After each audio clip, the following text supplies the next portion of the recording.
B Ed বনাম D.El.Ed মামলার যে ক্ল্যারিফিকেশন মামলাটি মহামান্য সুপ্রিম কোর্টে তার আজকে হেয়ারিং হয়ে গেল কোর্ট নম্বর 5-এ জাস্টিস অনিরুদ্ধ বসু এবং জাস্টিস সুধাংশু ধুলিয়ার বেঞ্চে। আজকে হেয়ারিংয়ে প্রথমেই যে বিষয়টি বলতে ওঠেন ডিএলএডদের আইনজীবীরা যে এই যে বিএড বনাম ডিএলএড মামলায় ক্ল্যারিফিকেশন চেয়েছে বিএড প্রার্থীরা, সেখানে তিনটি হাইকোর্টের ডিভিশন বেঞ্চ অর্থাৎ ছত্তিশগড় রিসেন্টলি এবং বিহারের পাটনা হাইকোর্ট এবং উত্তরাখণ্ড হাইকোর্টের সেখানে বিএড ভার্সেস ডিএলএডের যে জাজমেন্ট 11 অগস্ট 2023, সেই জাজমেন্টকে অলরেডি তারা রেট্রোস্পেক্টিভ হিসাবে বিচার করেছে, অর্থাৎ এই জাজমেন্টটা লাগু হবে 2018-28 জুনের পর থেকে, এরকমই ডিসাইড করেছে হাইকোর্টের ডিভিশন বেঞ্চ। তেমনটাই ডিএলএডের উকিল অর্থাৎ আইনজীবীরা বলতে থাকেন এবং তারা এটাই বলতে থাকেন যে সুপ্রিম কোর্ট এক্ষেত্রে আর নতুন করে বলার কিছুই নেই। হাইকোর্ট অলরেডি তিনটে হাইকোর্টের ডিভিশন বেঞ্চ অলরেডি ডিসাইড করে ফেলেছে যে বিএড বনাম ডিএলএডের এই যে 11 অগস্ট 2023 জাজমেন্ট, সেটা কি হতে চলেছে, অর্থাৎ সেটা প্রসপেক্টিভ হবে না রেট্রোস্পেক্টিভ হবে।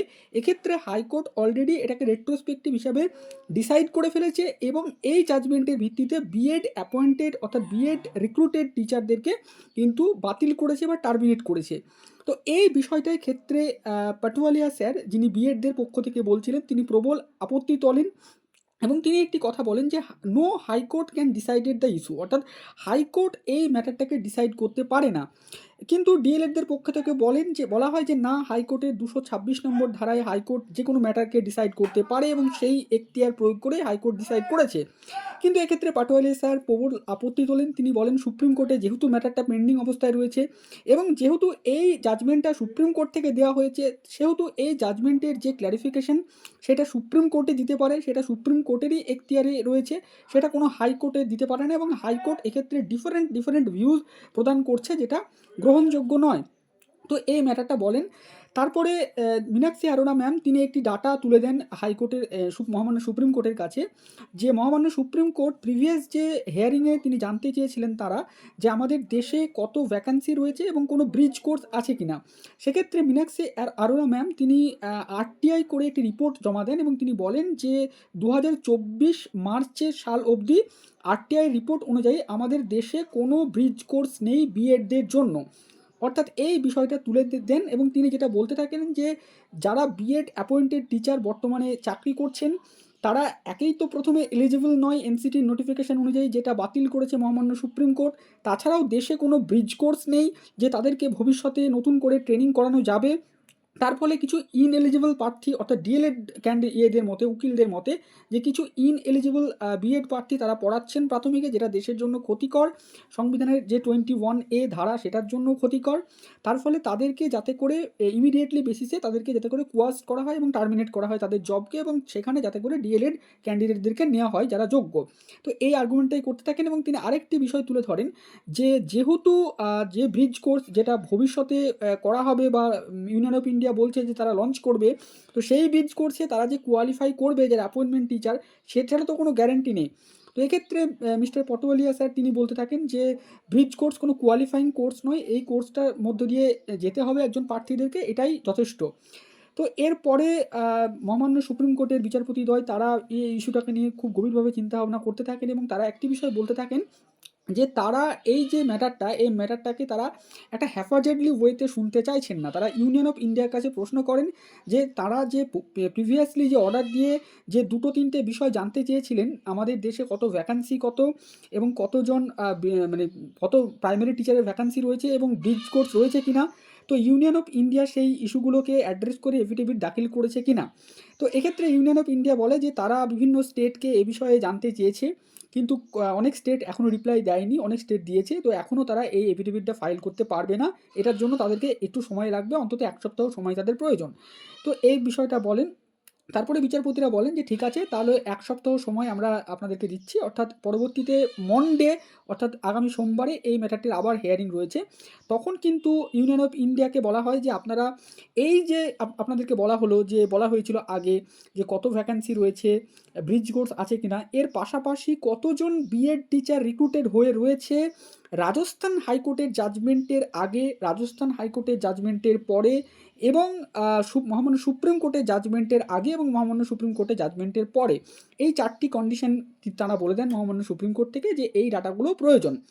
এবং আরেকটি ইন্টারেস্টিং বিষয়, যে ক্ষেত্রে যখন রাজস্থান হাইকোর্টের জাজমেন্টটাকে বলা হচ্ছিল যে ওই ডেটটার ওপরই ডিপেন্ড করে জাজমেন্ট হবে, অর্থাৎ প্রসপেক্টিভ হবে না রেট্রোস্পেক্টিভ হবে, তখন ডিএলএডদের পক্ষ থেকে বিহার থেকে একজন বলতে ওঠেন এবং তিনি বলেন যে 3 বেঞ্চ জাজ মহামান্য সুপ্রিম কোর্টে জাস্টিস অনিরুদ্ধ বসুর বেঞ্চে একটি অর্ডার পাস করেছিল বিহারের রেসপেক্টে। সেখানে তারা বলেছিলেন যে এই যে জাজমেন্টটা, অর্থাৎ মহামান্য সুপ্রিম কোর্ট যেটা দিয়েছে 11 অগস্ট 2023 বিএড বনাম ডিএলএড মামলায়, যেটাকে এনসিটির নোটিফিকেশনকে বাতিল করা হয়েছে যে মামলায়, সেই জাজমেন্টটা 2018 সাল থেকেই লাগু হবে, অর্থাৎ সেটা রেট্রোস্পেক্টিভ হবে এমনটাই বলা হয়। সাবসিকুয়েন্টলি কোয়াস্ট অ্যান্ড সেটাসাইড এই টার্মটা ইউজ করা হয়। তো তার ফলে নতুন করে রাজস্থান হাইকোর্টের জাজমেন্টটাকে যাতে করে ডেট না ধরে একদম এনসিটির 2018 সালের ডেটটাকে যাতে করে ধরা হয়, এমনটাই কিন্তু দাবি করেন ডিএলএডদের পক্ষ থেকে।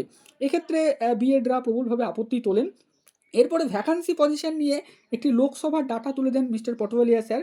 তিনি বলেন যে 4 ডিসেম্বর 2023 সালে লোকসভাতে ভ্যাকান্সি একটি প্রশ্নের উত্তরে আমাদের ইউনিয়নের যে স্টেট অর্থাৎ মিনিস্টার, এডুকেশন মিনিস্টার, তো তিনি বলেন যে আমাদের গোটা দেশে প্রায় 7 লক্ষ অ্যারাউন্ড মতো ভ্যাকান্সি রয়েছে প্রাইমারিতে। তো বিচারপতিরা বলেন যে ঠিক আছে, এই ভ্যাকান্সির মধ্যে কতগুলো ফিল আপ করা হয়েছে, কতগুলো ফিল আপ বাকি রয়েছে, তারা এটা জানতে চাইছেন। তো তারপরে এই বিষয়টা মোটামুটিভাবে এইভাবেই সেটেল হয় এবং বিভিন্ন স্টেট থেকে নানান বিষয় বলতে শুরু করা হয়।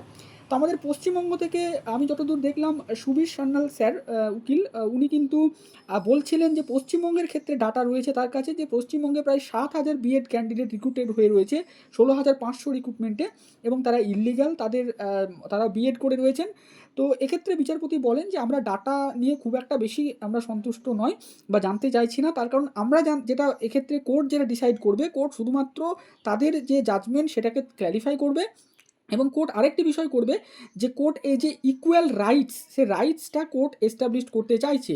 এক্ষেত্রে এটাই সুপ্রিম কোর্টের বিচারপতিদ্বয় তারা পরিষ্কার করে বলেন আজকে হিয়ারিংয়ে যে হাইকোর্ট, আমরা অর্থাৎ সুপ্রিম কোর্ট, তারা কিন্তু ইকুয়াল রাইটকে তারা এক্ষেত্রে তারা এটাকে এস্টাবলিশ করতে চাইছে যে রাইটস এবং ইকুয়ালিটি এই দুটোর ওপরে তারা ফোকাস করতে চাইছে, যে কোনো ক্যান্ডিডেটের রাইটস সেটা কি বিঘ্নিত হচ্ছে কিনা, কোনো ক্যান্ডিডেটের ইকুয়ালিটি বিঘ্নিত হচ্ছে কিনা, এই বিষয়টা দেখার চেষ্টা করবে।